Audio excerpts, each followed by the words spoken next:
So, hello. Thank you all for joining us. My name is Sharon Tapper. I'm the Executive Director of the Music Managers Forum US. We are delighted to have today's guest speaker, Chris Aaron, the CEO of the MLC, join us. Before we jump into that, I just want to take a few moments here to explain who we are, the Music Managers Forum. We are a 29-year-old organization. We're a non-for-profit. We are the leading and largest trade association for artist managers and self-managed artists in the United States. We are part of a broader network called the International Music Managers Forum, and that works with MMFs in over 65 other countries. So we have the ability to work with all of those various MMFs globally and interact with them. And we greatly appreciate that opportunity through the MMF. We work on advocacy, education, and connectivity. Those are our foundations of the MMF-US. We work really hard on providing community to be a platform to provide community to music industry professionals at large. You don't have to be a manager to be part of our community. We are very focused on trying to make sure that certainly post-pandemic in real life community opportunities exist. We have recently had a couple of New York meetups in the city. We're doing another one in August, so keep your eyes open for those. And we will have our first one, which is about to be announced later today in Nashville. That's going to be on Thursday, August 25th. So for those of you who are based in that area, you will be getting that information. It will also be on our social media. So we look forward to seeing people at all of these. And we're also planning one for Los Angeles in September. And these will be ongoing community efforts to make sure that regardless of what you do in the industry as a professional in this industry, that you can have connectivity, whether you're an artist, a manager, a PRO, a CMO, whatever your role is, an A&R, we want to provide connectivity. And this is something that members, non-members can attend. This is just something that we're very cognizant, certainly post-pandemic, that the industry really needs and our community really requires. In light of that, we also did, we kicked off earlier this year in the spring, we did our first Music Manager US in-person Music Manager Summits, which were all-day events. In the spring, we hosted those in LA, Nashville, and Atlanta. And now as we start moving into the fall, we will be offering similar all-day in-person events in New York, Miami, Boston, and Chicago. So please keep your eyes and ears open. We'll have all of this in our newsletters. We will be sharing it on social media. We hope that you can come, join, participate in those activities. We're an organization that helps managers and their artists' careers flourish. We aim to provide these opportunities to build robust careers and companies. We offer webinars, panels, and summits, as I mentioned, and always looking to expand our network at large. In light of that, we want to thank the MLC for being a bronze sponsor. We greatly appreciate their support.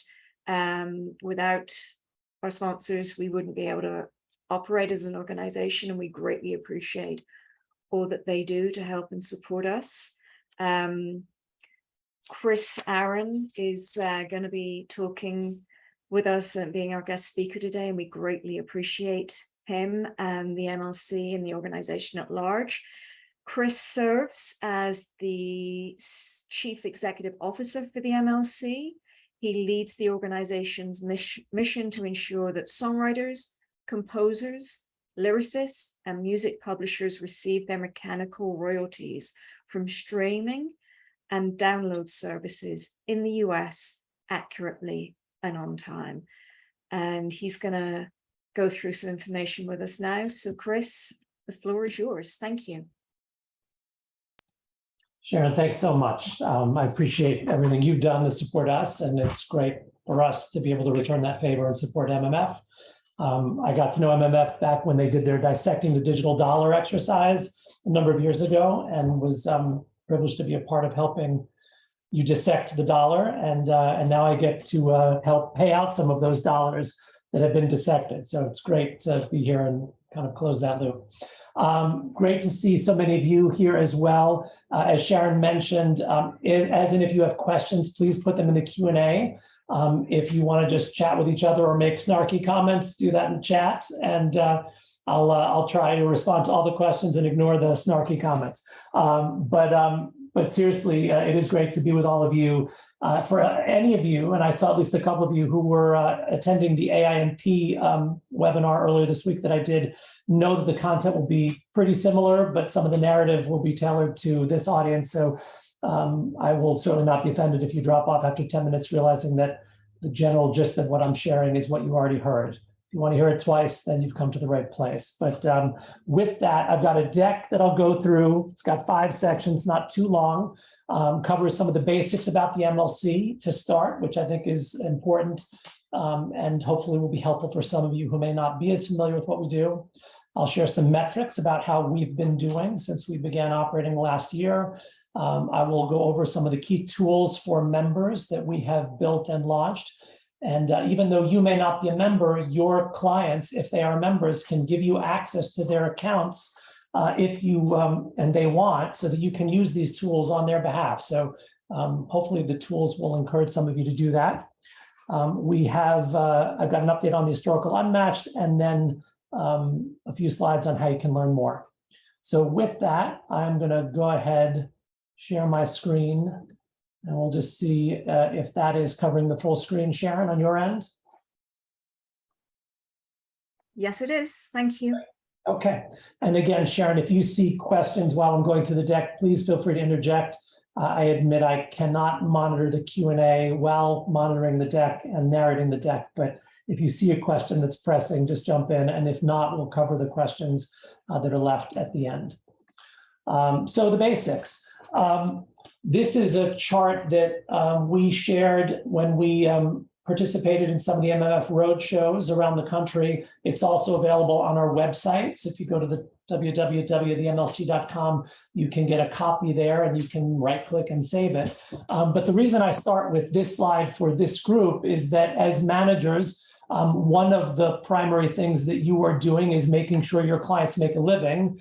They make a living by getting paid. And these are 4 different ways that you get paid, or your clients get paid, when their music is used digitally. Now, this is specific to digital audio uses, not video. The reason for that is the MLC only administers rights related to digital audio uses. Video uses are handled separately and are negotiated by rights holders one at a time, because of course, sync licenses, which is what video requires, are granted solely in the discretion of the rights holder. There is no blanket sync license in the United States. But as you can see, the MLC is one of several organizations that can potentially pay your clients when their music is used digitally. On the left side of the slide, there are 2 sets of organizations that pay your clients if they are songwriters and their musical works are used on those digital services. The PROs, or public performance organizations, are likely organizations with which you're familiar. ASCAP and BMI are each around 100+ years old. CSAC is a little more recent, but I think like 40 or 50, maybe more. GMR is the most recent addition, last 10 or so years. But any one of those organizations can collect and pay your clients, if they are songwriters, their performance royalties. What the MLC does is we administer mechanical royalties. So those are different. And when often your clients ask us, do I need both sets of organization? The emphatic answer is yes. It's great if you are a member of ASCAP, but ASCAP cannot collect your mechanicals for you. Similarly, the MLC does not collect performance royalties. So your clients need to have a performing rights organization and a connection to the MLC if they are songwriters. And then on the right side of the page, if they also perform for the recording of those songs, the making of sound recordings, then there will either be a record company involved, or they might be working with a distributor or an aggregator like a TuneCore or a CD Baby. Those companies collect the revenue that is paid for use of the sound recording, the reproduction and distribution of it. And then Sound Exchange, another organization that many people know, they administer a digital performance right and the corresponding royalties that sound recording owners and performers receive. So when we sometimes get the question, well, I'm with Sound Exchange, do I need the MLC? It's important to pause there, not only to say, yes, you need both, but to also make the point that the royalties Sound Exchange collects actually pertain to the sound recording and your role as a performer on the sound recording, not royalties that relate to songs or your role as a songwriter. So if your clients write songs and perform songs, they should be collecting all four of these revenue streams and therefore need a connection with all of the organizations listed, or in the case of the PROs, they need one of those at least. Again, this slide is on our website, so please feel free to check it out there, save a copy, print it out, use that as a guide for you and your clients. So what does the MLC do? Again, the MLC sits between certain types of digital music providers and rights holders, and we collect and distribute the mechanical royalties that are due when songs are streamed or, to a lesser extent, downloaded on services in the United States, digital services. We're the exclusive administrator of that blanket license, which means that we're the only place you can get those royalties, and that's why it's so important that your clients have a connection to us. They don't have to have a direct connection. If they have a publisher or an administrator, or they have an accountant that acts like an administrator, that's fine. Those parties can all collect these royalties on their behalf. But if they are collecting them directly, if they are acting as their own publisher, or as we describe it, if they are self-administered, even if it's only for a handful of songs, they not only can become a member of the MLC, but they need to be a member of the MLC. Because if they are not a member of the MLC, they won't be able to collect any of the blanket mechanical royalties that we receive from those digital services. So again, we are the exclusive administrator of that blanket license, and we're the only organization that can collect and distribute those blanket royalties on behalf of those creators. Interesting, but this is increasingly relevant. As we have gotten up and running, we are looking at all of the songs for which we have unclaimed shares, or the sound recording uses reported to us by digital services that we can't match to a work in our database.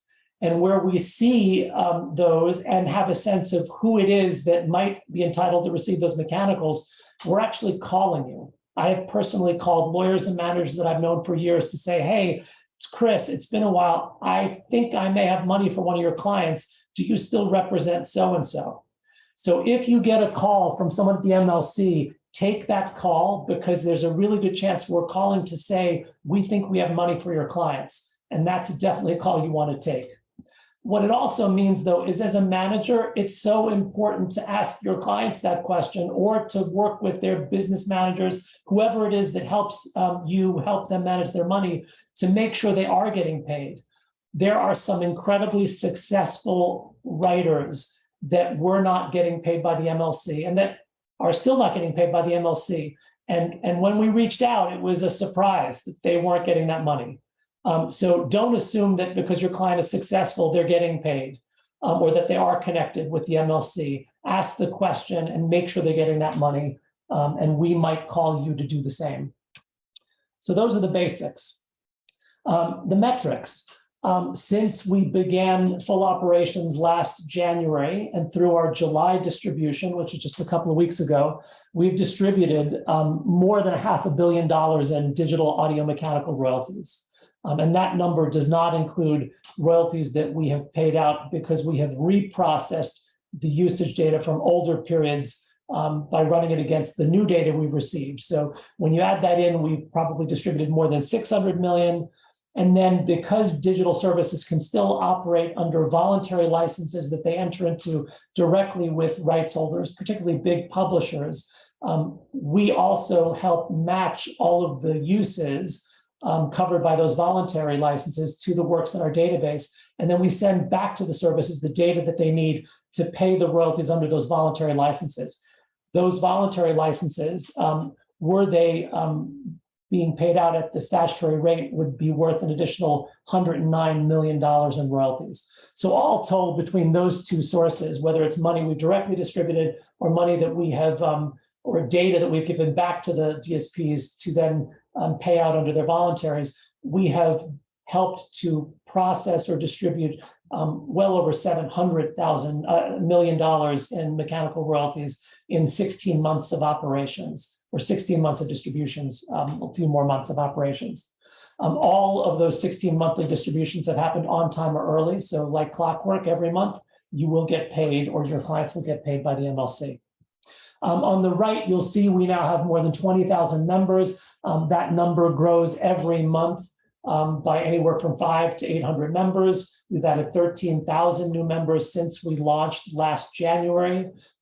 So we continue to grow, and that underscores the fact that there are still thousands, if not tens, maybe even hundreds of thousands of rights holders that have not yet connected with us. So once again, don't assume that your clients are connected with us. Don't assume they don't need to be members. Have that conversation. It'll be worth it, because if it turns out they aren't connected with us or are not getting paid, then you've just helped them and yourselves get some money for your clients. In the middle, one of the things that we track to measure our success is our match rate. We use that to mean the percentage of the royalties the digital services pay to us that we're able to match successfully to works in our database. Right now, as of July, our cumulative match rate across all periods is 87.7% of the royalties sent to us have been matched to a work in our database. Our initial match rates have climbed to more than 85% for the last 3 distributions. And our current match rate for all but one of the distributions from last year, that actually should be 2021, are all above 88%, approaching 89%. So we're doing a good and ever improving job of matching the dollars to the works. But even when we do that, just because a work is registered with us doesn't mean that all the shares have been registered. So I'll talk about some of the tools that we have in a moment that can help you fill in those gaps and make sure your clients have claimed all the shares of songs they have written. In terms of registrations, we have received and processed more than 14 million works registrations since we began doing that late in 2020. The overwhelming majority, more than 97% of those submitted, have been processed. So we've got pretty good throughput there. The only reason 2022 was a little lower is because that data is through April, and it usually takes us about 3 months to get to that 97% level. But once we've gotten past 3 months, it's above that level. And as you can see in 21, we processed 99% of those registrations. So lots of additional data has come in. That has led to growth in our database from about 17 million unique works when we launched last January to almost 27 million unique works today. By comparison, ASCAP and BMI, which operate the joint database they call SongView, which is a great resource, they claim to have more than 20 million works in their database. We're now at 27. So I'm reasonably confident that our 27 is probably more than their more than 20. And at the pace we're at, we could hit 30 easily by the end of the year. So we are, if not the largest, pretty close to the largest song database for US ownership data in the market today. So tools for members, and maybe I'll just check in since I just see one question, and I will ask that from Richard. Hi, Richard, I know your name, even if I don't know if we've met before, but assuming a successful writer is signed to a publisher, how is it they aren't being paid? If they're signed to a publisher, the chances are really good that they are able to be paid. It still begs the question, are all of that writer's songs registered properly? And it is possible that the writer didn't have a good schedule to give the publisher, and the publisher doesn't have all the works. That's why we encourage every writer to use the public search function to search our database for their songs. And even more specifically, something we're beginning to talk about, any one of your writer clients should know definitively how many songs they have written or co-written that have been released commercially in the US. They should know that number. The reason they need to know that number is because that's the number of works they should see registered in our database and in the Songview database for ASCAP and BMI. And that's the number of songs that every other organization that pays them song side royalties should have in their databases. If they don't know that number, then they can't know if they're getting paid on all the songs that they've written and that have been recorded. So even if they have a publisher and that publisher represents every song they've written, there can still be gaps or missing works out there. And it's important that they know in the first instance how many songs there should be, and then to check their data. And that's one of the things that, from the beginning we have done. All of our ownership data is publicly available. So the same data that their publisher sees when they log onto the portal, your writer client can see by going to our public search. So that way the writer can always be looking at their data, even if they've got a publisher. Something we ask writers all the time: who knows your song data better than you? And most of them will be quick to say, well, nobody, it's my songs, right? I wrote them. That's why using that public search is so powerful and so important. The other point I'd make, Richard, is even if they have a publisher, they may not be fully published, meaning that publisher may not be administering all of the songs they've written.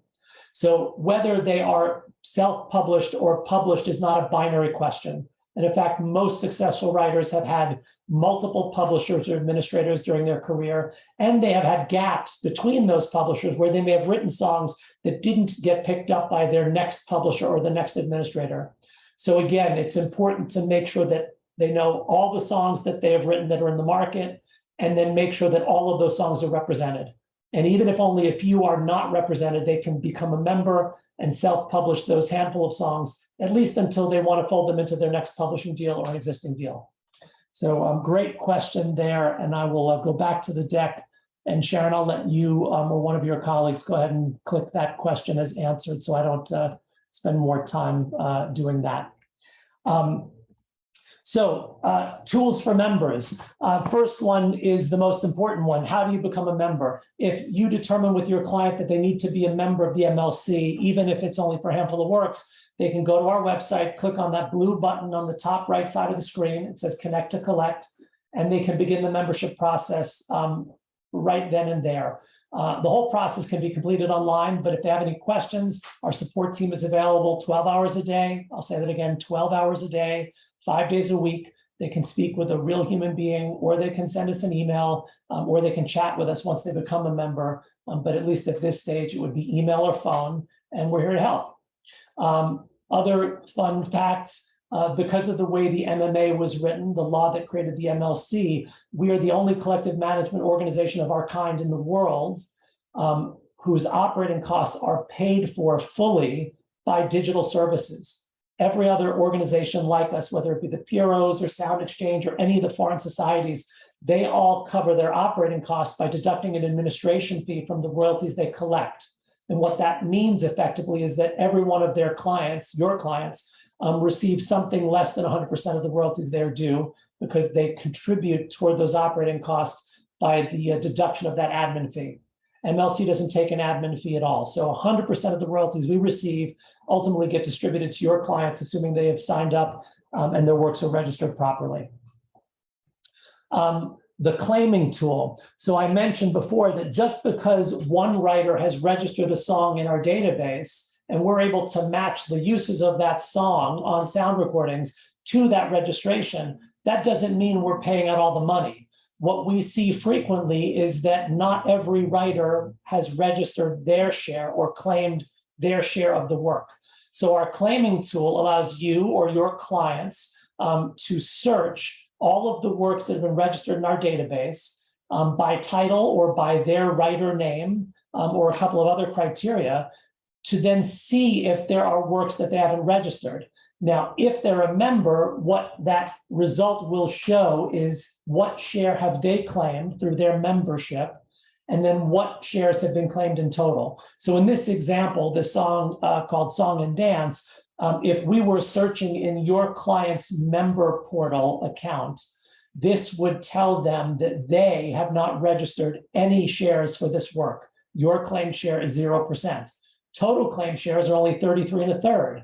That's good news because that means that there are 67 or 66 2/3% shares still available to be claimed.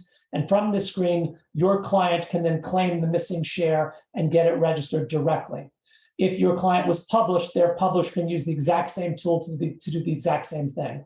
So again, the claiming tool is a great way to find those missing shares that your client hasn't registered. And you might think, well, how does that happen? How's that possible? It's actually quite common because as your clients continue to write new songs every day, every week, and every month, those songs will get registered, often by one of their co-writers. And if they're not keeping up with things, meaning they're not registering those new works and claiming their shares right away, it's possible that the registration is in, one of their other co-writers has done that, but they haven't claimed their share. So the claiming tool is a great way to kind of see all the things that someone else has already done a lot of the work for, and just to plug in your share. The matching tool is a tool that members can use to search all of the unmatched sound recording data that we have not yet matched to a work in our database. So now you're searching sound recording data. And what's great about this tool is we literally give you a dollar indicator, a range of how much money we are holding for that unmatched use. So if you see in that search results an item or a group of recordings with a $5 sign symbol next to it, that means we've got more than $50 in accrued royalties for those uses of the song.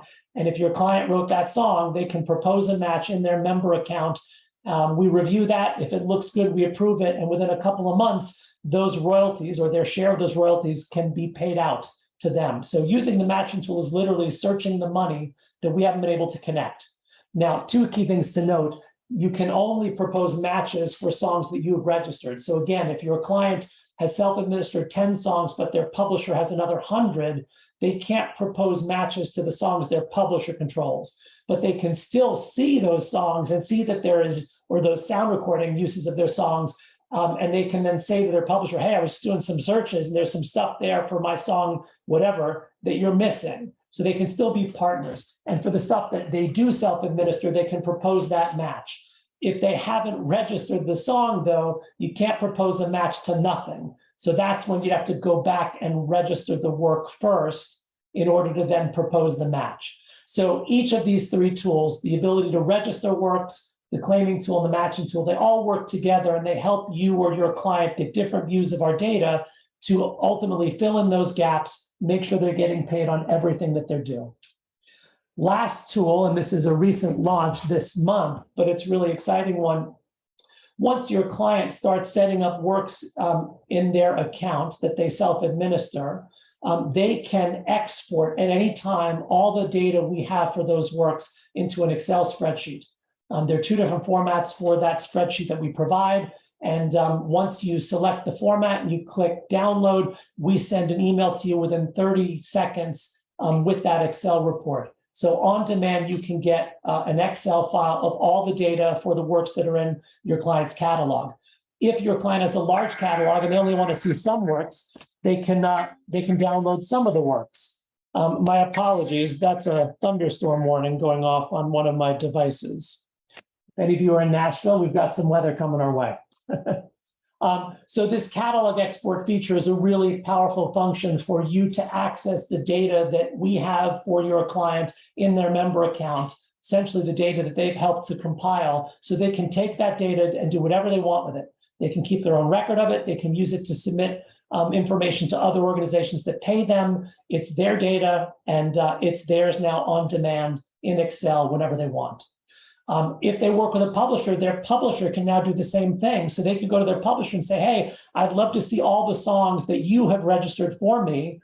They can do a search by writer name and then export just the report that shows the data that they have for your writer. So your publisher can use this same tool to provide you with that Excel report if you ask them. So again, a really great new tool that makes all this data available to you on demand for whatever purpose you need. I don't see any questions in the Q&A, and so I'm going to keep going with the deck, and we'll get to the end pretty quickly. Historical unmatched. You may remember that back in February of last year, ultimately 21 services transferred almost $427 million in unpaid royalties that they had accrued prior to January of 2021. Those royalties go back as far as 2007. Those were royalties that the services could not figure out how to pay out or didn't pay out for whatever reason. And under the MMA, they were allowed to transfer those to the MLC so that we could try to pay them out on their behalf. And again, a lot of them did that. So we have been actively working on the data for that, those royalties, thousands of files of data, all of last year. We got the last sets of files last summer and fall, and we have now begun processing all of that historical data as well. So back in May of this year, we shared with our members that we were making the first set of historical unmatched data available in that matching tool I just showed you to be searched. And in fact, if we go back to that slide, you'll see that the data in the search results is now identified either by a B in the circle, an H in the circle, or both. That lets you know if the results of your search have found unmatched royalties from the blanket period that we have been administering since January of last year, or if they are historical royalties that predate our beginning, or if they're both. It's entirely possible that a product released in 2018 is still unmatched because no one registered that work. And so we've got royalties that span both periods. When you propose a match using the matching tool, we apply that match to all periods. So it doesn't matter to us if it's unmatched usage from the historical period or the blanket period or both. Once we make that connection between the product data and the song in our database, we apply it to all time periods. So that data is now beginning to appear in the matching tool, and then the matched data we are using to start distributing the royalties that we can connect to your members, your clients. So we started with the 55 million in unmatched uses for the pre-Phono 3 periods. For those of you that know how the royalty rates are calculated, there's an organization called the Copyright Royalty Board, or the CRB. They set the rates that the digital services use or required to pay when they pay royalties. The Phono 3 rates that cover 2018 through 2022, those have not yet been set, even though it is in fact 2022. And the lion's share of the historical royalties transferred to us are actually from that period. So we're stuck right now because we have that money, which was based on estimates the DSPs provided, but we don't yet have the final rates. So it's entirely possible that 372 will grow, but we are waiting until we know what those final rates are before we try to process that. While we wait, we're beginning to distribute the 55 million. The Phono 3 rates are making some progress. The CRB issued a final ruling. You must have read about that, or may have read about that in the press recently. So there is some movement there, but we're not done yet. But that 55 million is still actionable. And so what this shows you is we have begun adding the remaining unmatched data to that matching tool. We've done that for all the DSPs listed under May and June, and we are about to make the data available for the DSPs listed in July. And then the remaining DSPs, YouTube, Google Play, Wolfgang, Spotify, and Slacker, will follow in August and September. We have then begun paying out matched royalties, the first set of matched royalties for the historical uses for those DSPs who had data dating back before 2018. So in June, that was Deezer, Hoopla, Pandora, SoundCloud, and Tidal. July, that was Apple. In August, that will be Amazon and Treble. And then the rest will continue in September and October, and may actually have gone through the first pass of the Phono 2 royalties by the October distribution, certainly if not, then by the end of the year. So all of this is to simply say some of that $427 million is now beginning to get paid out as we process it, make the matches, and then pay it out. But the lion's share of it is still in the process or waiting to be processed, which means your clients can still get data in, still propose matches to the unmatched uses that we make available in the matching tool. And all of that will help us make those connections to ensure they're getting paid. What I just shared is a lot of information, and know that for any of your clients who are members, we are providing pretty frequent communications, updating them on our progress. So right now we're sending out updates on the historical match twice a month. Once to let everybody know the next set of remaining unmatched data that's available to be searched in the matching tool. And then the other to tell folks the DSPs for which we are including matched royalties in the distribution. So that next matching communication will go out probably next week when we add the next wave of unmatched data to the portal. And then in another couple of weeks, when we get to the August distribution, we'll send another one out that reminds people this distribution will contain matched royalties from that next set of DSPs. I see a question, so I'll just switch to the Q&A. Do writers collect their writer shares directly? Deirdre, that is a fantastic question. Thank you for asking it. The writer share concept is one that many of you will know, because if we go back to the chart at the beginning, performance royalties that are paid to ASCAP, BMI, CSAC, and GMR, those royalties are divided into writer shares and publisher shares. And the writer shares are generally only paid to the writer or the person that owns the writer share interest. The publishers don't collect writer shares. That's why it's so important that every one of your clients who is a songwriter be affiliated with a PRO, because that's the only way they can get their writer share. If they have a publisher, their publisher will collect the publisher share.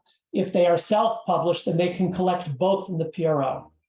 But the MLC and mechanicals work differently. On the mechanical side, there is no such thing as a writer share or a publisher share. There are simply mechanical royalties. What that means is if your client has a publisher, their publisher will collect all of the mechanical royalties from the MLC for their songs, or at least those songs that they administer.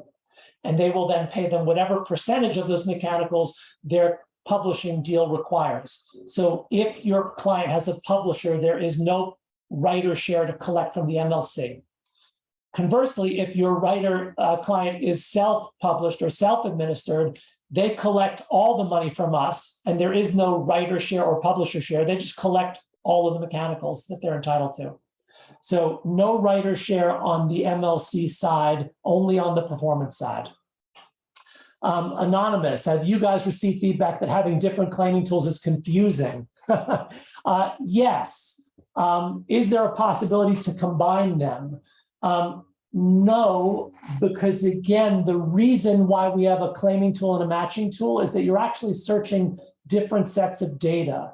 And so why it is confusing initially is sometimes people don't make that connection that they're searching different things. So again, if you go back to the beginning of the process, right, your client, if they're a writer, writes a song, some performer performs that song and for a recording. And the recording and the song are different. The recording is then delivered to the digital services, they stream it, and they send us the data for all the recordings that were streamed on their service. Now, since every recording, at least musical recording, features a musical work, that data is also data for the number of streams of each song. But the data we get from the digital services is key to the sound recording. And if we haven't yet made the match between the sound recording and the song, there's literally no way to search that data other than by the sound recording, right? If we haven't connected to a song, you can't search it by song. It's only once we've made the match that you could search it by song. But at that point, you don't need to propose a match, we've already done it. So what's important and what makes it less confusing is making sure you understand the purpose of each tool. The matching tool allows you to search for unmatched uses of sound recordings that we have not yet matched to a song. The claiming tool lets you search the songs in our database for unclaimed shares. And once you realize that you're searching two different data sets, then the tools make more sense. I hope that helped eliminate the confusion, but another point to make, this is why it's so important that your clients have really knowledgeable advisors like you in their lives, because the way the music business works, the way that copyright law has evolved over hundreds and hundreds of years is not intuitive. And while we try very hard to make it understandable, it is still complicated. It isn't always easy. So the more you can understand how this works, the better able you can advise your clients. And ultimately, they need good people who understand how it works, who can help them understand.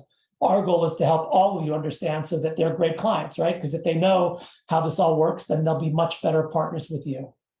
But great question, and I appreciate you asking it. Want to learn more. So this webinar covered some highlights of where we are. There are any number of other questions you might have. We have a great support team of MLC employees that once again are available 12 hours a day, 5 days a week from 8 to 8 Central. That's 9 to 9 Eastern, 6 to 6 Pacific. And that covers some operating hours in Europe as well. It's usually only the folks in Far Asia that might have to wake up early or stay up late to call us. But the goal is to be available when it's convenient for you. So if you or your clients ever have questions, give that support team a call. We field several thousand inquiries a month. We generally respond to phone calls within 20 seconds. We respond to emails within a few hours. So most times you're going to get a response immediately or same day on the email. And once you become a member, there's a chat feature you can use in the portal. We also are active on social media. So you can connect with us in any of these major platforms. If you go to the YouTube channel we've set up, we have tons of videos, including recordings of some of the webinars that we put out there that you can access if you want to watch those and learn more on your own time. And then as Sharon said, webinars like this, when we do them with partners, they're often recorded and they're posted on our partners' YouTube pages. So there are lots of places to get good video content. LinkedIn and Instagram are our largest platforms, but if you're a Twitter user or a Facebook user, you can also get the same updates there. So pick your favorite platform and connect with us. We have a member newsletter and an industry newsletter that you can sign up with on our website. And then at the end of last month, we actually published our first full year annual report for 2021. And that has a lot of good information that you can read at your leisure. And unlike the interim report, which was just sort of an intro, we've got a lot of additional details and metrics in this annual report that you can use to dig in on the data and understand better how we're doing and what we've done. So those are all ways that you can get more information, and I would certainly encourage you to do it. So with that, I will stop sharing my screen and hopefully come back onto your screen. And I see one more question popped up, but I'm happy to answer any questions that you may have. Cass asked, do you know about Muso.ai, which uses AI to showcase real-time stream data?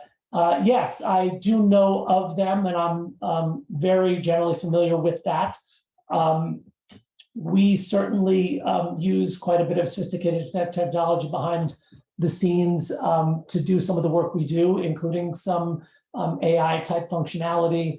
And we also are getting to know a lot of tech companies out in the market in order to explore whether there are partners that we could bring on to supplement the ones we already have to do even more. So that's something we're actually focusing on much more now in the second half of this year, now that we've gotten things stood up. Looking to see if there are companies like that that could potentially help us do some of the things that we do better. The other thing I would mention, though, is because all of our data is not just available to be searched or to be exported by members, but available in its entirety for organizations to download on a weekly basis, or now to start accessing via our first APIs. All those data organizations have the ability to access our data. And so we're also starting to hear about how organizations might use their access to all of our data to do even more interesting things and to offer services on their side. So there's a lot of benefits that come through that interaction, and we are very much connected throughout the industry. Dave Bogan, his sole role with us is to manage those third-party relationships and partnerships, and he has contacts at dozens of companies around the industry. Michelle, thank you for correcting me. CSAC is older than BMI. I apologize. I'll get some flack from that, from the CSAC folks about that mistake. And Richard, appreciate that compliment as well. Deirdre, I think you put your question in the Q&A after the chat, so I think I've answered that. But we've got another 10 minutes. So Sharon, any questions you have? I do. During, obviously, the MLC was birthed during the pandemic, which was a challenge. You've grown a robust team. How do you define success? How do you, in this scenario, what is your definition of that?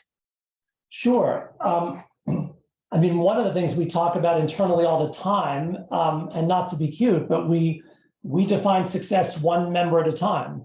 You know, it's great if your friend is getting paid all their royalties, but if you're not, that doesn't help you sleep better at night. So we recognize that this system has to work for every rights holder individually.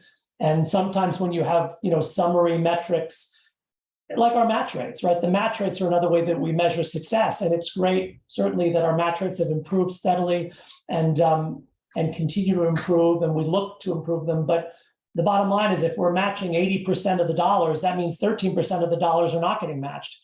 And that's, you know, tens, if not hundreds of millions of dollars. So we are very focused on individual success, while at the same time building a system that is as scalable as possible, so that the things we do can serve the needs of the broadest set of stakeholders.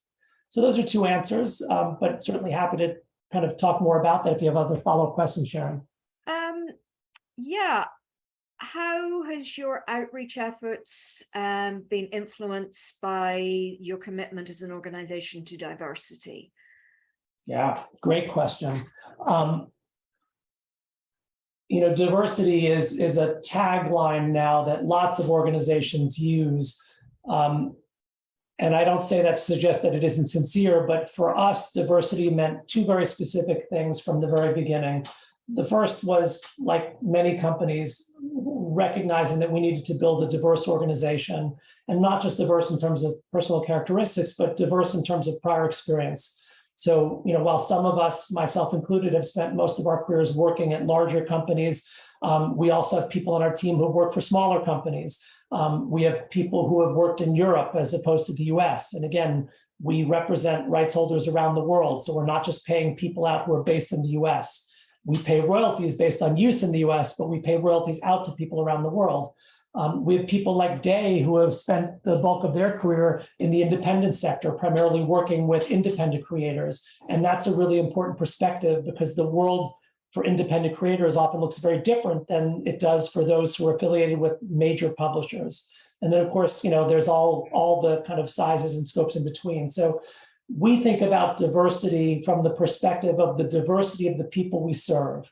Those 20,000+ members run the gamut from the largest publishers on the globe to the smallest mom and pop publishers, to a host of independent songwriters who self-administer, from kids at colleges right now who are writing their first songs and have access to the global industry and marketplace, just like superstars, all the way up to successful self-administered songwriters like Michelle Weiss-Maslin, who's here today, who has written well over 1,000 songs and written songs for a variety of purposes. So that is a reminder to us that when we think we've found a solution, we've got to make sure that that solution works for all the people we serve, or as many of them as we can. That's why, you know, we're starting to develop solutions that are tailored toward larger organizations to complement the tools we've already launched that often work most effectively for the smallest. You know, the matching tool and the claiming tool are great tools for individual rights holders.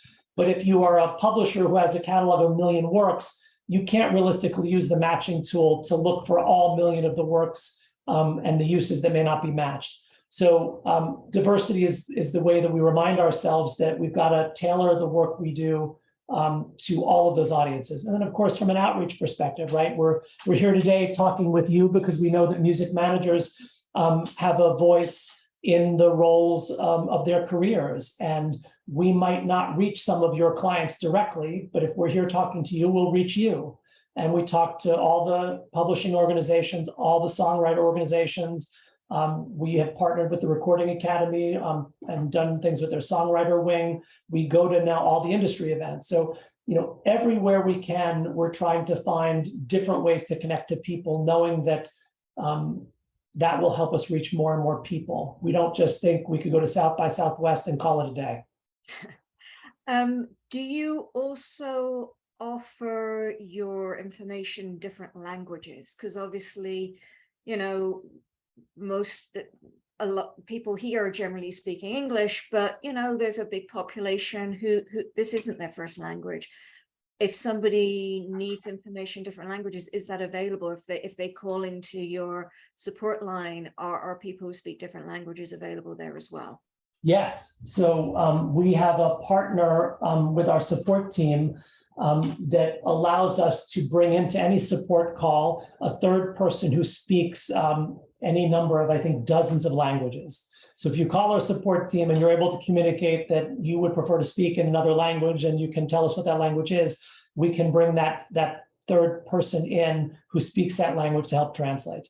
So that's one way that we recognize that. We have also translated a number of our educational materials into Spanish and French. Those are the first two languages we chose, knowing that those two languages have such a global reach. And we are exploring additional languages that we can also consider creating those translated documents for. So again, we serve people all around the world. We're connected with almost 100 societies representing rights holders in, I think, more than 120 countries around the world, essentially the same scope of the relationships that ASCAP and BMI have now.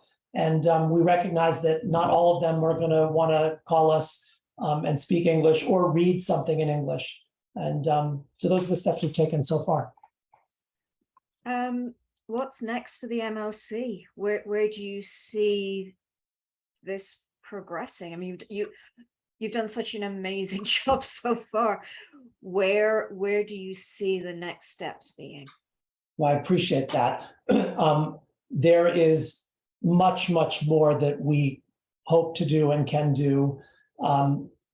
Getting this system set up, getting the first 10,000, now 20,000 people connected to it, was a big deal. Getting well over 40 DSPs connected to us and delivering data in the right format and royalties accurately to us on a monthly basis.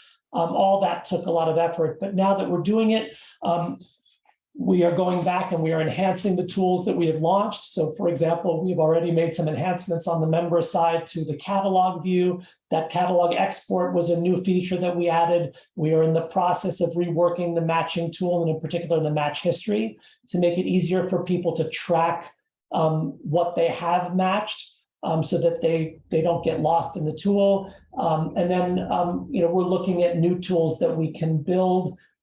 Certainly there is some functionality around the management of disputes and overclaims that we think will help aid members who find themselves in disputes with other members about shares.